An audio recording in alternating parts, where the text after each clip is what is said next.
नमस्कार, स्वागत है आपका बीबीसी राजस्थान के खास कार्यक्रम खबर का पंचनामा में।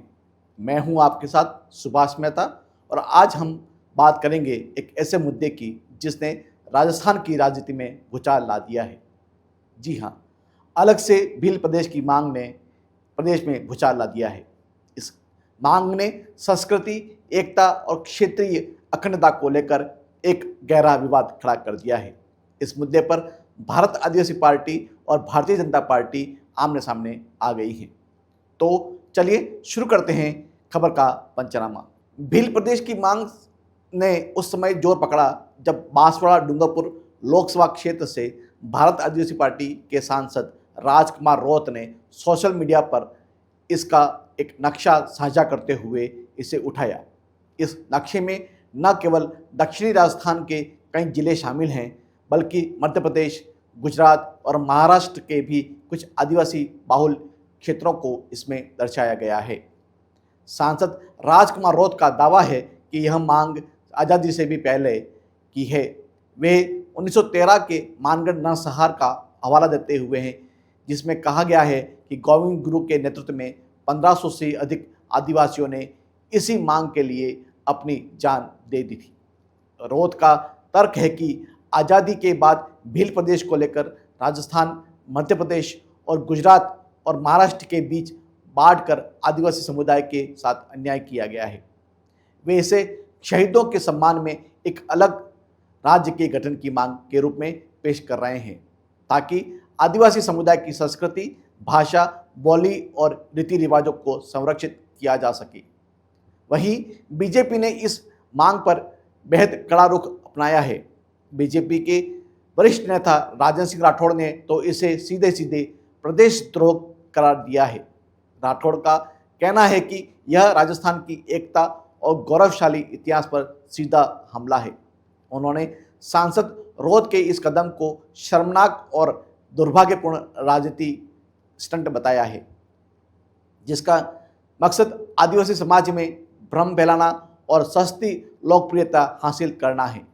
बीजेपी का तर्क है कि अगर आज भील प्रदेश की मांग उठती है तो कल कोई और मध्य प्रदेश और कल क्षेत्रीय मांग उठा सकता है, जो राजस्थान की सांस्कृतिक और ऐतिहासिक विरासत को टुकड़ों में बांट देगा। तो क्या यह मुद्दा अब सीधे सीधे बीएपी और बीजेपी के बीच आमने सामने की लड़ाई बन चुका है?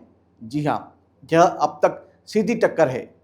भारत आदिवासी पार्टी, जिसकी स्थापना 2023 में हुई और जिसने दक्षिणी राजस्थान के आदिवासी क्षेत्रों में तेजी से अपना प्रभाव बढ़ाया है, इस मांग के जरिए अपने जनाधार को और अधिक मजबूत करना चाहती है।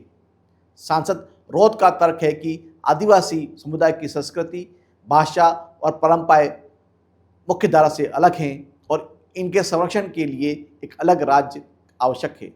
उन्होंने तो जनगणना में आदिवासियों के लिए अलग धर्म कोड की भी मांग की है, यह दावा करते हुए कि उनकी पूजा पद्धति अन्य धर्मों से अलग है।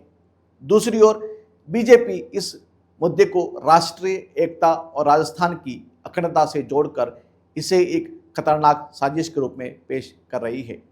बीजेपी की यह रणनीति आदिवासी मतदाताओं को प्रभावित करने के लिए साथ साथ व्यापक हिंदू एकता के नैरेटिव को मजबूत करने की कोशिश हो सकती है, खासकर तब जब रोत ने आदिवासियों को हिंदू धर्म से अलग बनाने की बात उठाई है।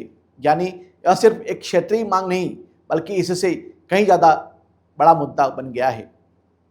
और 17 जुलाई को मानगढ़ धाम में एक विशाल सभा का आयोजन भी होने जा रहा है। क्या यह इस आंदोलन को और हवा देगा? जी हाँ, निश्चित रूप से मानगढ़ धाम में होने वाले यह विशाल सभा इस आंदोलन की दिशा तय करने में महत्वपूर्ण होगी।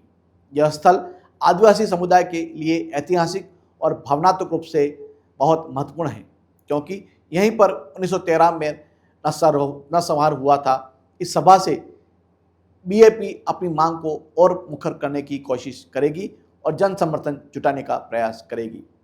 यह विवाद अब राजस्थान की राजनीति के लिए एक नए ध्रुवीकरण को जन्म दे सकता है।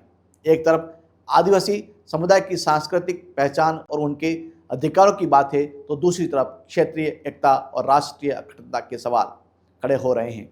उस मुद्दे का भविष्य इस बात पर निर्भर करेगा कि बीजेपी इसे कितनी प्रभावी ढंग से जनता के बीच ला पाती है और बीजेपी अपने विरोध को कितना मजबूत रख पाती है। तो जैसा कि भील प्रदेश की मांग और इस पर उत्पन्न विवाद ने राजस्थान की राजनीति में एक नया मोड़ ला दिया है, यह देखना दिलचस्प होगा कि यह मुद्दा राजस्थान की राजनीति को किस दिशा में ले जाता है।